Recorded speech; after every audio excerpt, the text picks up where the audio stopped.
we both really love to read books, and it's such a dying culture in some ways because people will either read ebooks or they'll read short form version of books, but it just seems to be nobody will really sit down with a whole book and read it unless they're romanticizing it, like reading it with a cup of coffee in a garden or in a plane. Just regularly doesn't happen much anymore.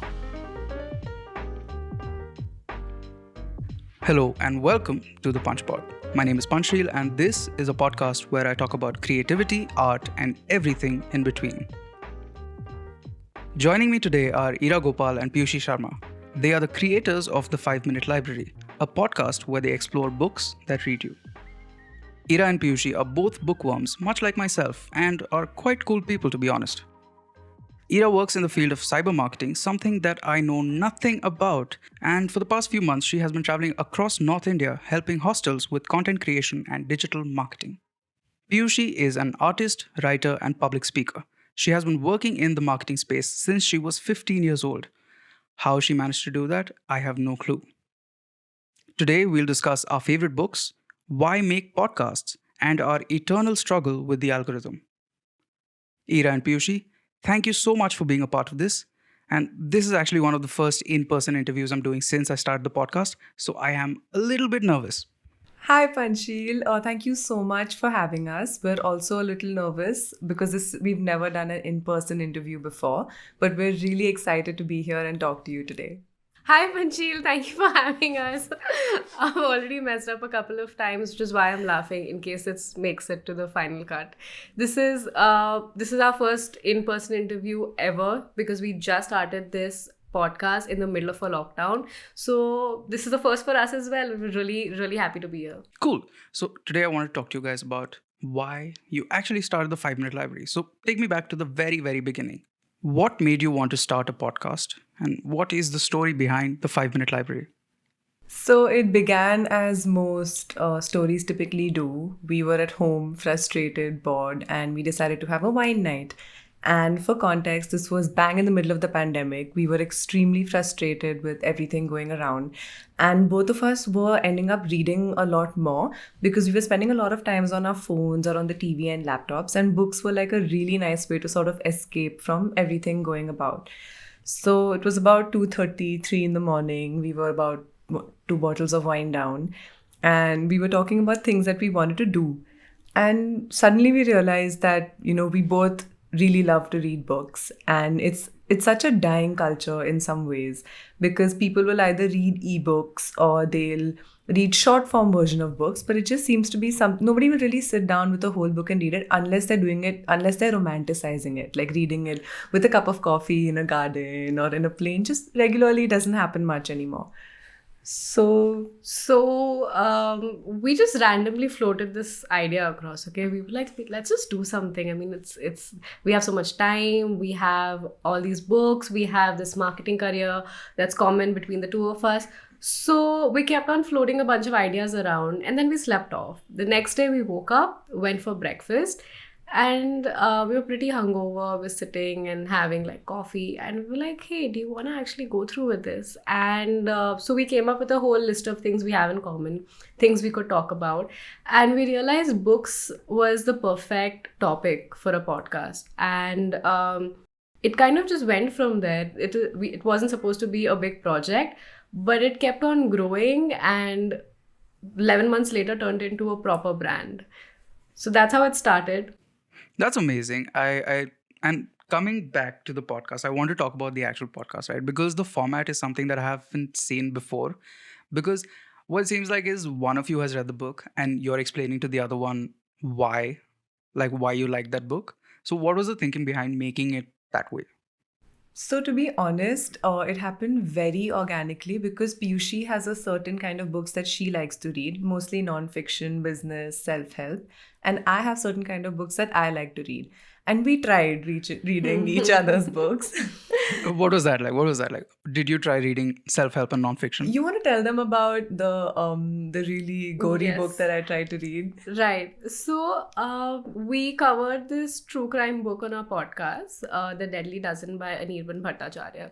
And So Ira read a bit of it and she said, no, like this is a lot. And I like horror, I like crime. So I read most of it and I kept trying to protect her from the really, really gory parts, okay? Like very descriptive murders. So I would ask her to skip those chapters and skip those parts because I'd read the book and she would just read like other parts of the book.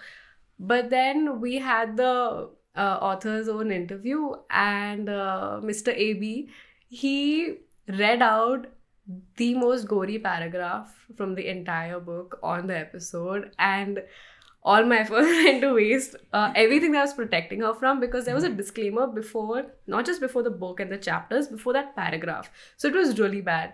And that's how it went when we tried to read each other's genres. What kind of books do each of you like to read? Ira? So I love to read sort of fictional books and also books that are more emotional and like more emotional in nature. So I'll typically read books that help me escape into a fantasy world or books that deal with very real people and raw emotions. So I can sort of figure out whatever I'm going through in life with regards to their experiences. So that's how I make sense of things going on around me. Piyushi, what about you? I have a pretty wide range. Sometimes when it comes to work, I'll read a lot of self-help, business, and sometimes when I don't feel like having any self-growth and I just want to relax, I'll either go to a hardcore fantasy or comics. So, Piyushi, you basically read everything. No, I can't read the books that Ira reads, like the really nice ones, that are nice and sweet and really wholesome. I just can't do that. But I'm just gonna say that I think reading any book, like I completely without guilt read what was that series about that princess, yeah? The fantasy or something. The one. Yeah, The the Crown. one, The Crown. It's basically about a princess and her prince and it's quite kiddish. But I read it with a lot of passion and emotion and dedication. So yeah, just read whatever you like. That's true. That's true. So, coming to you guys, with full-time jobs and, conceptualizing this new show, and Ira takes on a lot more projects than she can handle, how do you guys manage all of this? So, to be really honest, it's all about there's these very short time window frames that we sort of manage to find within a week or within a day. Like, supposing Piyushi, once she gets done with her work, and once I'm done with mine, or I'm on a small lunch break, and we have like, say, 30 minutes, we'll be like, hey, let's record this episode then. And in those 30 minutes, there's like this mounting pressure, okay? Like we'll set up everything and the clock is ticking. My lunch break is ending. She has to go somewhere. And we're like, okay, we really need to think what we like about this book. And we blank out. Like we're like, we can't seem to remember. But I think that's what it is. We just squeeze it in the middle of everything that goes on. But then once we start working on it, we get really engrossed. And I think we keep on rolling with it until, we feel like we're done. So we don't really slot for the amount of time we spend on the library, but we always end up spending more than we thought we would. That's true. Also, when it comes to our to-do list for the 5-minute library, Ira takes on the tasks which require a lot of attention to detail, a lot of focus, and I take on tasks that I can multitask with. So she's the one who will go like really deep into one thing and go do it really well, and I'm the kind of person who can do multiple things at once. So we sort of bring that together, and that really works out. So I think it's important to have a partner for whether it's your podcast or your brand or your business. Really important to have someone who has a very different kind of a skill set. So that really helps out. Definitely, I think that's what, because we have very complementary strengths and weaknesses. And I think that really helps not just in terms of time management, but also while creating content. Like Piyushi is really good with her outreach. And I'm better with good with my content and like creative conceptualization end. So when she'll find out like great opportunities for us, we can work really well together to see creative ways to capitalize on them. So I just think it's really nice that we have these opposing sort of personality traits. Even like her personality is kind of goth. And I never grew out of my teenage angst. I'm sorry. Yeah. And I'm a little more, unicorns and rainbows. I love the color pink sort of. So somehow that also Yeah. helps. And we also pull each other back when needed. So, for example, sometimes Ira will want to make really cool content, okay? So, she'll go all out with her creativity, make it really well. And I have to pull her back by saying, hey, Instagram's not gonna like this. This is too much text. And it actually, Instagram likes very simple context. And same with me, sometimes with outreach, I kind of go a little all out. And I don't need to pull her back because LinkedIn and Instagram do it for me by basically blocking Piyushi because they think she's a bot, because that's how rigorous the outreach is. I think they're just scared because I can compete against their bots and I can win. So that's my philosophy. But yeah, the short answer, I think it's really important to sort of have opposing traits that can meet at a very optimum point for everything.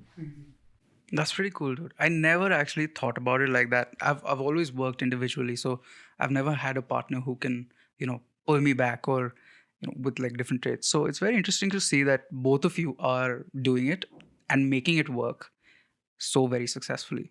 Piyushi, you said something about Instagram not liking a lot of text. So let's move our conversation to platforms as a whole. Right.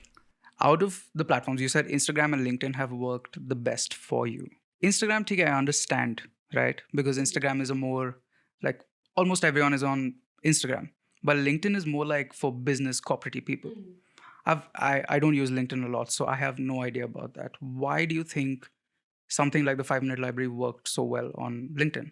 I disagree with you when you say that LinkedIn is more for businessy, corporate people because every single author we've had has come from either a direct LinkedIn connection or a word of mouth connection that came because of LinkedIn. So LinkedIn was incredible for reaching out to authors, for reaching out to publishing houses. And at the end of the day, whatever your topic is, right? Whether it's books, whether it's a general product, there are a lot of people that work in corporates that you'll have to get in touch with. And LinkedIn is no longer just corporate people. There's so many artists on there. There's so many different kinds of just authors and writers and journalists that are on there. And even for outreach, because most of these publications, most of magazines have their editors on LinkedIn. So I would just reach out to them. I mean, I started with a very aggressive sales tactic where I stalked about 30 authors, made a database of their links, their genres, their books, their experience. Their past lives, their families, what they ate for lunch. I genuinely did. I color coded the whole thing. And then we decided to reach out to the top 5, okay? The first 5. And the first one we reached out to turned out to be Raga De Silva, who started the Author's Own series with us, where she was the first author that we interviewed for the series. And then with that, it just kind of just went on. It became like a really good thing. So had it not been for LinkedIn, I don't think we would have expanded as much as we did. Yeah, and just in addition to what, like, I was also of the opinion that it's very corporate-y and stuff, but our first guest, Raga, she came out at the age of 50, and she and Nicola, her partner, now are living really happily with their family, and they are working towards LGBTQIA plus awareness across the world, and especially sharing stories in India. So she was, and she's actually pretty famous. Like, she's been on a couple of shows, she's gotten features in a lot of places. And we got her connect through LinkedIn and through Piyushi's crazy database. So I think LinkedIn is very much more versatile than we give it credit for. So in hierarchy of platforms that have worked best for you, would you say, what would the hierarchy be? Would LinkedIn be number 1? Yes. LinkedIn, Instagram. And Spotify. And audio platforms are a whole different thing. We use social media to promote our audio platforms. So definitely LinkedIn first. I think it's the next Instagram. Really? That's a bold statement. I definitely agree. I think it's the next Instagram because Instagram is more of like young teenage content with a lot of, reels and all coming up. But when you enter the workforce, it's LinkedIn. That's where that will really help you. Pretty cool. I think it was Adele who said something along the lines of, if everyone's making content or if everyone's making music, because she's a musician, if everyone's making music for the TikToks and the Instagrams, who's making music for the people of my age? Who's making music for 30-year-olds? Who's making music for adults who are already, who've gone through all of that? So I think that kind of connects well with what you said about LinkedIn. I will always support LinkedIn. Always. If Instagram does want to sponsor me, that's okay though. Like, I can put that aside for a minute. Now, I have a question for Piyushi and Ira, but first, Piyushi. Okay, we're living in an like entirely market-driven, sales-driven world, and I think earlier people would just create art because they wanted to, with no return. They didn't want anything in return. But now I've noticed this with almost every artist that I know, that they, even before they create something, even before they make something, they keep thinking, okay, how will I market this? Will this go as a reel? Will this go as a post? Will this go as a story? Should I make a YouTube video about this? This is all of the thought process that goes on before creating the art, right? That doesn't sit very well with me, because I think that creating art in and of itself is enough ROI, right? I know that you're an artist, so as an artist and as a marketer, what do you think of this? Like, do you think artists should create with, you know marketing and producing in mind? I think everybody has different methods that work for them. With me, the way I work at the 5 minute library is very different from the way I work with my art.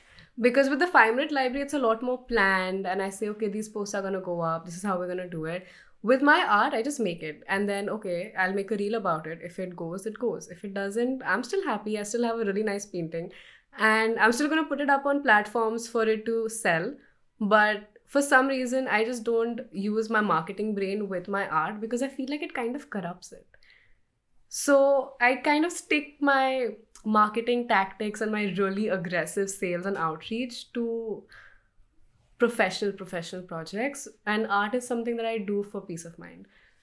If I can add something just from me knowing Piyushi for as long as I know her, I think it was in front of me that a neighbor of mine saw Piyushi's painting and she was like, hey, this is so beautiful. Can I buy it?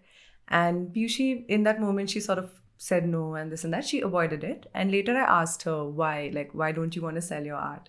And she said it's very deeply personal to her. Like, it's something that she's made and she doesn't know how to part with it. Like everything that she's put in, it's difficult for her to part with it. And it's also, but I've seen how quickly she puts out things that are meant to be put out. So I think your brain just sort of categorizes it into things that are for you and like count as your time, and things that are for outreach and count as your productive work time. Yeah. So I think that's also part of it. Yeah. I think so. It's just like, I don't want to say bye to my paintings, I want them in my house. Yeah. So it's just very hard for me to like sell them. Are you also one of the kind, because I am like this, are you also one of the kind of people who has a lot of trouble separating work and professional life? Like, do you put in a lot of yourself in your work? So if anyone like says something about your work, you feel personally offended? How dare you? How dare you say my work is not great? Of course my content is great. Of course my outreach is great. I think, in that aspect, I pull her back a little. She does. She always has to be like, hey, relax.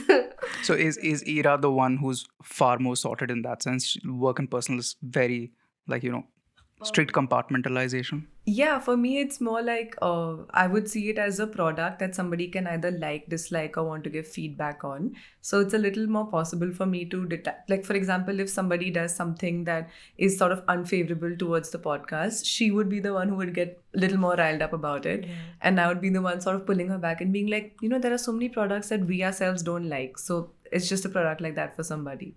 So yeah. We had some very aggressive conversations about it. Yeah. But I was like, how dare they say that? How dare they? Do they not know us? So, and then Ira's always like, hey, it's okay, it's relaxed. Like, it's okay. Fine. It's your work. Your work is not you. Okay. I treat it as an extension of us, where she's like, it's separate. So. Yeah, no, I'm the same. I treat everything that I do as an extension of myself. And if anything bad happens, I feel very sad about it. Moving on. A question for Ira. On your website, it says that you have, one of your main weaknesses is that you take on too many projects. I am horrible at multitasking, right? So do you have any tips for me to manage multiple projects? Because I have a very one-track mind, right? I can't it's like I have blinders on. I am honestly not the best person to ask for these tips, because I feel like sometimes there's two problems, right? There's one that I do take on too many projects. And the second is that I want to give my best to each project. So it's not like I'll take on different things. I'll be like, kar lungi. I feel that constant need to really over deliver. And I feel like I'm not doing enough constantly. But I think of late, what's helped me is, and this is a balance that you've actually helped me realize, is when I take on things to just stop for a second, like just before taking it, take a pause and say, okay, does this align with something I want to be doing about couple of months or couple of years from now? And most of the time the answer is no, which I was very actually surprised to realize, because when I would get projects, I would just be like, hell yes. And now, especially with travel content creation, a lot of them are coming my way. And before I would blindly accept and just get myself into a lot of things. But now I'm sort of realizing the importance to take guilt-free time off for myself to sort of keep my creative batteries recharged and not do anything that doesn't align productively with where I want to be a couple of years from now. So I think that distinction has been a growth that you helped me with. No, I mean, like, honestly, when I see Ira doing all of these things, the first time I actually met her was in our society, and she was like, "Oh, hi, I'm Ira," and I'm like, "Hi, I'm Piyushi," and we were just talking, making small talk. And then I asked her, "Okay, so what school are you in?" And then she just went on about it. She's like, "So I'm in Mary's." I said, "Oh, okay, so are you free tomorrow?" She's like, "No, I have this class, and I have robotics, then I have to go for my sports also." And then that's when it hit me that she can do everything. I don't think there's anything right now that she cannot do, and that just sort of stuck with her throughout, even though she was no longer head girl after passing out and she stopped doing like heavy sports. But she used to still work a full-time job, still played football, still did this brand, still does travel content, does a fundraiser in between. I could not do half of the things she does. So I think that's incredible. But I do always ask her, "Hey, how many projects do you have on right now?" Because every time I get a message from her saying, "I'm really swamped. What all are you doing? Give me a list." So that's, I think, how we like pull each other back when needed. That's cool. The next question, I don't know how to segue into this, so I'm just going to ask it to you head on. You guys review books, right? And as book reviewers, can you separate the author from their work? Because I personally cannot. It's again the art versus artist kind of argument. Like, would you listen to an artist who's been, convicted of sexual harassment or sexual assault? It's that kind of thing. I personally cannot. I wanted to get your views on, can you separate the author from their piece of work? So, I think we've never actually had to think about this in depth until we really started working on the podcast, and that's when it became a practical issue, like not an issue, but a practical point of thinking, because we have a series known as the Author's Own series, where we call authors onto the show and we ask them their process of writing the book.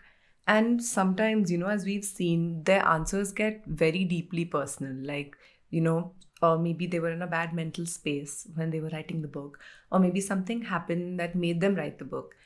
And when we hear what they're telling us and then we sort of think back to the book, we realize that a part of what they were saying is reflected in the way their writing is coming out, which also made us realize that it's very difficult to detach something so personal like a person's work of art from the person themselves, because you are writing it because you're in a particular mental state, and that will reflect in your writing. I agree with that when it comes to non-fiction, but when it comes to fiction, I think it may be possible to separate the art from the artist, because that's a whole new world they're creating, right? When it comes to, I've read a lot of fantasy, mostly because I loved vampires as a teenager and really wanted to be one. But I don't think it would have sort of combined for me, any wrongdoing by an artist or the art. So for fantasy or other fiction works, I think I would be able to separate it. But when it comes to non-fiction, because of the podcast and because of all the interviews, it sort of combines. So for me, it heavily depends on the genre. But do you not think, okay, let's take the example of J.K. Rowling. Have you guys been following what's been up with her? I mean, I think because of the internet, the text isn't just the text itself, right? J.K. Rowling will, out of the blues, she'll say that Dumbledore's gay. Right. So that really And messes Hermione's with... black. And Hermione's black. So that really messes with the reader's imagination. So don't you think that's a sacred space that the author should not interfere into? I agree. an author should not, but then again, at the end of the day, it's their own work. So they have the complete liberty to. It's all about how they choose to interact with the community. They do have the liberty to, but do you not think that it kind of takes away from the kind of work that they've done if they keep adding on to it? It's like It with any does. creative project, there has to be a deadline, right? I'm does. with you on that. I definitely agree. feel, especially with the Harry Potter universe, or things that, you know, all of these new movies that are coming out and all of these really elaborate, crazy backstories that are just being built like castles in the air, really elaborate Yeah. ones. I personally have been a very ardent Harry Potter fan since I was very young. And then of course all of this came to light, and now it's just I'm so disconnected. I don't follow it anymore. Yeah. It's just become it's taken it away from me. And also, to what you said about the whole fiction world thing, I think, yes, authors do create fiction worlds that people can escape into, but I think there's definitely a link between the kind of desires that they have that they might not be very open about. It comes out in their fictional worlds. For example, if you guys have watched Black Mirror or the episode of USS Callister, when he builds that entire fictional world, the game, and he has his own little personal game where he's just a complete asshat and, you know, he just treats people so poorly. And he takes out everything that he's going on with his real life into the universe. So I think there's always a reflection in the kind of work you create. Would you still read J.K. Rowling after everything that she's said and done? I'm very conflicted about it. Honestly, I'm not sure if I would. It's very hard for me to let go of because not of her content aspect, but more of the memories I have associated with reading her books as a child. Like, it's a very familiar feeling, but I'm not following anything recent that she released after these books. It's just a fond memory that I cling on to of the story she's spun. But of course, it's so conflicting now, so Yeah. it's tainted. I think our brains selectively ignore all these new comments and all this other new information that's come in, because I think we want to protect that fantasy space that we've made in our head with the original text. But it's ruined for me. So- Like, I can't. Really? Yeah, like, it doesn't give the same feeling of that warm, happy feeling. Is very. It's accompanied with guilt and confusion and just not good feelings. So That's it's tainted now. Yeah. Let's talk about creative blocks. In one of your episodes, I think it was Piyushi who said, to think too much about an action often becomes its undoing. How do you guys, like, whenever I'm in a creative block, this is exactly how I feel. I keep thinking too much about, is this right? Is this right? Is this right? Will this work? Will this work? But when I'm thinking too much about it, I just end up creating nothing. How do you guys deal with that? And what are some ways that you guys kind of get over your creative blocks? This happened with us a lot. A lot. Especially in the start, when So we had much. when we had to figure out our entire visual identity. It was very we would sit every day and work on this, and every day we'd be like, hey, so should we call ourselves bibliophiles or should bibliophile? Bibliophiles. I'm so glad we didn't stick with that, because We had a whole list yeah, of really corny names. that we thought. And even for the visual identity, I think each and every book related element on Canva we have used and abused and just oof. But I think after a couple of days we had the same realization that you spoke about, that we are getting effectively nowhere. And I think it was a realization that there is endless variety and we are never going to find something that we absolutely love. There's never going to be something that we look at and we'll be like, whoa, this is it. It's not going to happen. So we need something that checks predefined parameters. Like, is it easy for us to replicate going ahead in the future? Is it something that is very readable? Is it something that aligns with what we want our brand to be, like quirky, bright, fun? Is it something that people will want to keep consuming because it looks interesting? So once we had these 3 to 4 very practical parameters listed down, it was easier for us to shortlist and sort of figure out where we want to go. Yeah, it was a lot easier. And I think with creative blocks, a lot of times we would just not be able to do a review because neither of us had finished a book. I took 3 months to finish 1984 because it was so much. It was so much to handle. And I think a lot of times Ira would also just feel like, I don't feel like reading anything heavy right now. So what we started doing was Ira would focus a lot on the content aspect during those time frames when we felt like we were getting burnt out, and I would focus on reading multiple books at a time because that's how I would power through a burnout, and she would take her time to allow herself to be creative, and that's how we would just sort of get through it. I think that's what we did. Yeah, so I would not read and Piyushi would read extra. Basically. It shows our personalities. Pretty cool. Okay, I think I have asked you everything I wanted to ask you. Now, let's move on to the Q&A section. Okay. Awesome. Cool. Yesterday, I had asked on my Instagram if there was anyone who'd like to ask anything to the creators of the 5-Minute Library, and these are some of the questions I got. We'll start with this question by Bhaskar, where he says, we're living in a time where saving time is the number one thing that anyone is looking out for. So what is your take on infographics, reading books on infographics on Instagram versus reading the whole book when it comes to nonfiction? You want to take this? I think we might have conflicting views here. Yeah. But I feel, especially when it comes to business or self-help books, I believe that business specifically, I believe that it's centered around a particular concept, and you can apply that concept in whatever way based on your personal experiences. So supposing if you've read a book like The Goal, right? The Goal is based on like 3 to 4 core concepts that can be summarized, and you can sort of relate them back to things you've experienced in the workplace and apply them as you wish, because business concepts are versatile, and if they aren't, then I don't think it's a very good business concept. So that's where I sort of come from. I think for me, when it comes to self-help books that are about skills or business, I think it's okay to summarize it because a lot of times when I skim through them. But when it comes to books that are about maybe someone's life, or if it's fiction, then I don't think you'd actually be able to read a book properly without reading it line by line. So I think you need that whole experience of reading a book if you're reading something really heavy or something that requires you to create another world in your mind. But when it comes to skills and things like that, I kind of skim through. I did the same with the 4-Hour Work Week. I honestly never finished it. Your It was favorite horrible. book by Tim Ferriss? Horrible. I would never suggest that to anyone. Okay, the next questions are from Ankita and Bhavna, and they're along similar lines, so I'll just summarize it. How are you guys so cool? And how do you manage to do it all? We're not cool. We're just really cringe, and we've accepted being cringe, I think. Like at this point, it's okay if we make cringy reels. Yeah, I think that was one of the, we would be very afraid to sort of put ourselves out there initially, because we were, and whether it be with reels or even with the content that we were putting out, it was really scary for us. But as time progressed, we sort of realized that, somebody will find value in what we're putting out.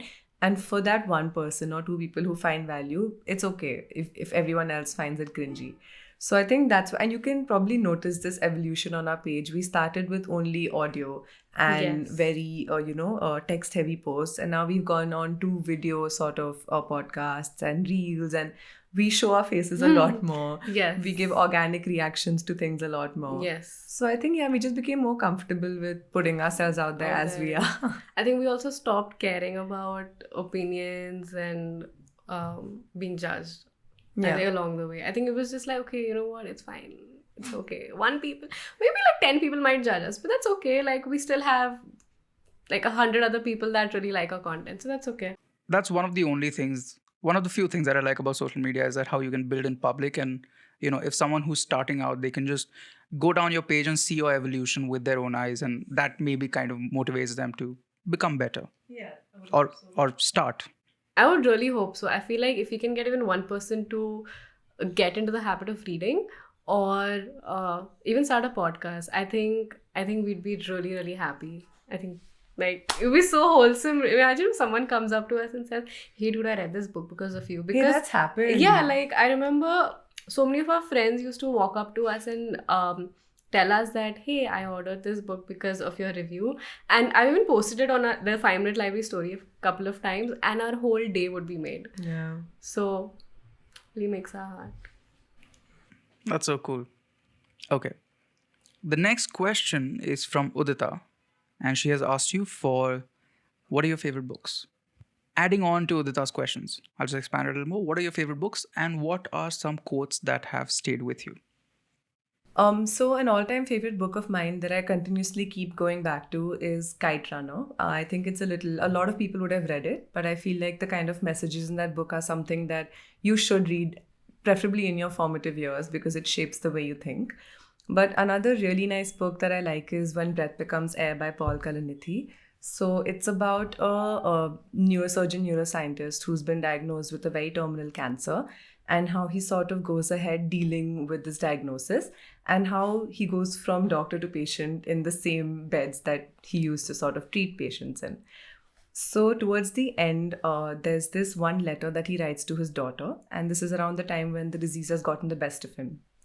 And he writes to her, I will not quote it exactly because now it's quite long, but he writes to her saying that, if anytime in the future somebody asks his daughter to give an account of herself, or just sort of talk about the things that she's done, or talk about the impact that she has made, she should never discount the amount of joy that she has brought him and the amount of happiness she has given him in his life simply by existing and simply by being her.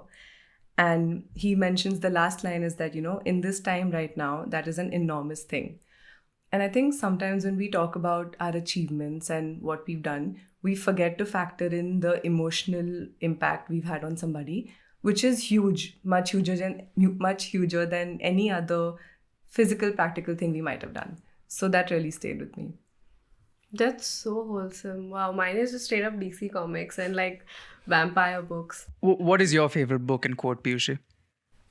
Like I said, I mean, vampire books, DC comics. But if I had to really pick one that meant a lot to me, it would be The Book Thief, because the main character keeps reading books during World War II to sort of escape everything else going around her.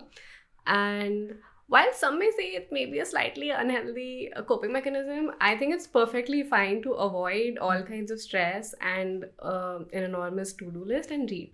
So I think it's okay. But yeah, that's why I really like The Book Thief, because I feel like I'm doing something right by avoiding all my responsibilities and picking up a really nice book. And I think for my quote, it's a very I sound like a startup founder on Twitter, but it is change leads to disappointment if it's not sustained.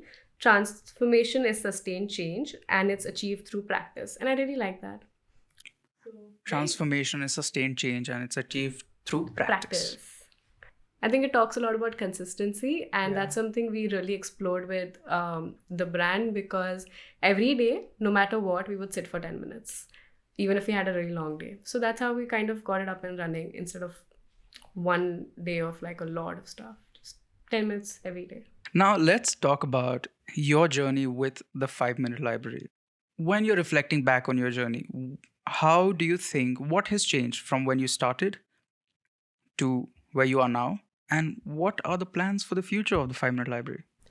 I'll let Piyushi elaborate on this, but I definitely think the thing that's changed is the vision. Yes. I think we also upskilled a lot in the process. So many things that we weren't sure of earlier. And like, who knew Ira was really good at video editing? Who knew I was good at audio editing? But it kind of just happened. And we learned so much. And in the process of learning, a lot of opportunities just happened to come. Maybe because we were also very aggressive on LinkedIn. So maybe they didn't just happen. But it honestly, so many people reached out to us. So many authors reached out to us. A lot of brands. So that's how we expanded it from a podcast to a brand that offers writing services, column writing services, guest articles. There's voiceover services we offer, speaking engagements, a lot of brand collaborations. So for the next year, I think this is what we will be majorly doing. I mean, of course, we'll make a lot of book-based content, but we would also like to work with some really cool brands that work in a space where people are enabled to grow in whichever way.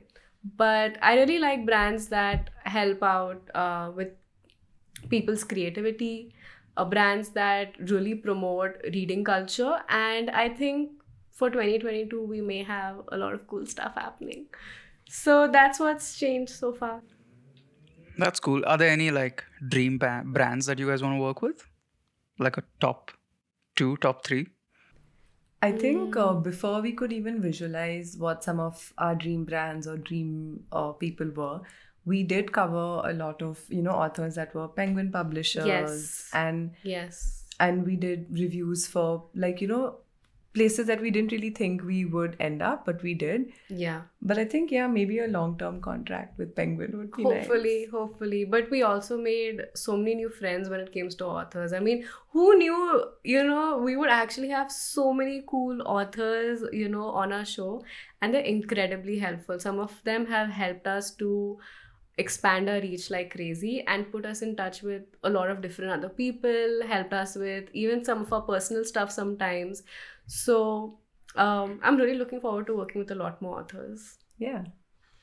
That is so cool. I'm honestly so glad and so happy to know that, just because you started doing something that you love, an idea that came from a wine drinking session, rosé, manifested into a very cool product, and you guys have made so many friends and so many connections, and it's just amazing. I love to see that. It's also because our friends from Pune and college and other places really, really supported us. They shared so much of our stuff. Even when our content wasn't that great, we hadn't fine-tuned it. But they would always share. The first reel that we made, so many of our friends shared it. And it was just like us. It was so unprofessional, but people were just so supportive, including, I think, everyone who knew us personally. So I think a lot of the credit goes to them as well for listening. Yeah, honestly, yeah. And honestly, to people like you who also sort of just check in on, who sort of actually remind us why this entire thing happened and sort of redirect us to where it's going. Because I think it's really nice to be reminded sometimes. Yeah. We get excited for every comment. So, yes. Thank you so much. Okay, I think that's everything that I have asked you. Are there any questions you want to ask me? Yes, so since you mentioned burnout, how do you deal with creative blocks and burnouts? Because you do a lot more creative projects than most other people I know. Honestly, whenever I hit a creative burnout or a block, I don't do anything. I literally just stop doing everything and I do nothing. I mean, I just play video games, no creative stuff for as long as possible. And then eventually when I get bored of that, I come back to my creative projects. Because a lot of creativity is just, you're engaging so much of your brain in thinking of ways to make this project better that eventually after a while it just gets too much and then you hit a wall. Sometimes it helps talking to people like you and a lot of my artist friends, because creativity is not linear. It's not formed in a vacuum. You don't find it in a vacuum. Like this conversation I had with you guys, I learned so much, right? And there's definitely some things I'm going to take back from, let's say, what you said about consistency was so great. That last line, transformation wala, etched in my brain. Yeah. I have a question. Yeah, Ira. Yeah. So this is more along the lines of the kind of content that you create. So I know that you take on a lot of creative projects, right? So one of them is, of course, working with creators like us. And you mentioned earlier that you think of it as a long-term investment when you speak to people like us. So just wanted to understand, what do you mean by a long-term investment, and what does it take for you to think that, hey, I should invest in this? A lot of people don't understand how important time is, right? I sincerely believe that a piece of content can change someone's life completely 360 degrees. Like literally upside down ho sakta hai just because you see or listen or watch one piece of content. And what I try to do with everything that I do is try to capture interesting people who are doing something very cool at the very early stages. Because who knows, right? 10 years, 15 years down the line, maybe there's some, kid in 12th, or, some first year student or someone who's a CA who's trying to figure out what next. And then they come across this podcast or they just search, CA student or books. Maybe in the future, you guys become Piyushi will become a purple, what is it? Purple unicorn of marketers. And she will be a chief strategic officer. Yeah.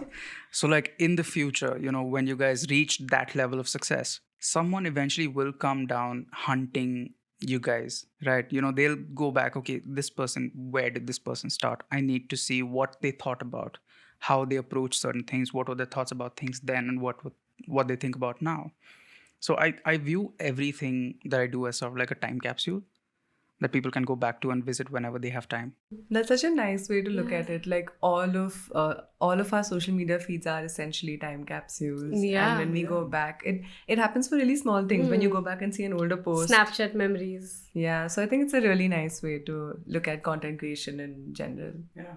I mean, this is one thing that you said that really, really stuck with me, viewing content as a long-term investment, especially now when content is like, I've always been seeing it as something that's so fickle, 5 seconds, your reel is done, 10 seconds, 12 seconds. Everyone is like, make it quick, make it fast.